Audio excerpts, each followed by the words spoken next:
Како што најави вчера кога ја напушти комисијата, специјалната обвинителка Катица Јанева денеска не се појави.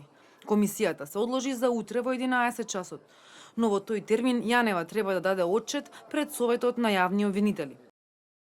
Поради неприсуство на подносител на извештајот кој што треба да го разгледуваме, констатирам дека не се создадени деловничките услови за разгледување и за работа по точката на дневниот ред, така што ќе продолжиме утре во 11 часот.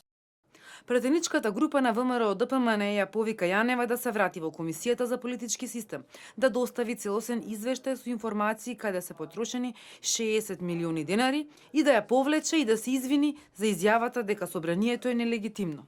Доколку тоа не го стори, пратеничката група на Коалицијата за подобра Македонија нема да прифати разгледување на ниту еден предлог на СЈО, рече пратеникот Илија Димовски. Тој истакна дека досега на расправата 8 пратеници од коалицијата и поставиле на Јанева 119 прашања, а таа одговорила само на 23. Социјалдемократскиот сојуз, специјалното јавно обвинителство, шарените платени демонстранти на Сорос и Катица Јанева се усогласени и координирани. Вчерашните долги и многу поброј процедурални забелешки од страна на пратеници на СДСМ, бегањето на Катица Јанева од расправа во комисијата и неуспешниот протест на шарените платени демонстранти на Сорос беа дел од планот како Катица Јанева да биде извлечена од обврската да дебатира, дискутира и поднесува одговорност пред Собранието на Република Македонија.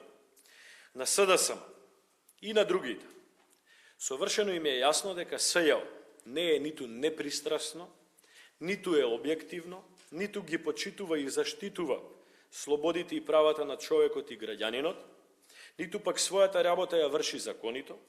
СДСМ обвини дека сето ова е сценарио на ВМРО ДПМН за никогаш да не дојде на ред во комисијата ниту на пленарна седница извештајот на државниот обвинител Марко Зврлевски.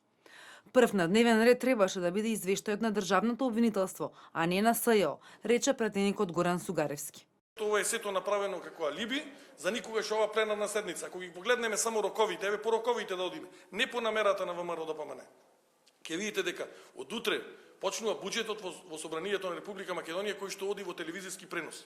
И сите наредни денови, сем четврток кога се закажани пратеничките прашања, ќе работи буџетот. Потоа поминуваат, влегуваме во роковите за распуштање на парламентот, така да таа седница е со намера никогаш да не се одржи во ова собрание. Затоа што ова што се случува на комисија е едно провидно сценарио на ВМРО ДПМН, се со цел да прикажи дека некој као бега од надзорната расправа.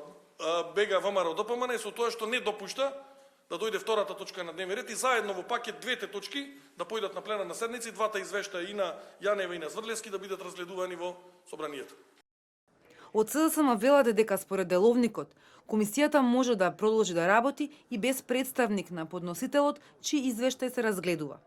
Од ВМРО ДПМН не се согласуваат со ова и велат комисијата ќе имала предвидлив крај доколку СДСМ не го одбиле нивниот предлог. Секоја пратеничка група да има максимум 5 дискусии со ограничено време и ограничен број на реплики. Јанева вчера ја напушти комисијата, рече дека пратениците ја вршеле мобинг и најави дека повеќе во комисијата не се враќа, ќе дојде само на пленарна седница.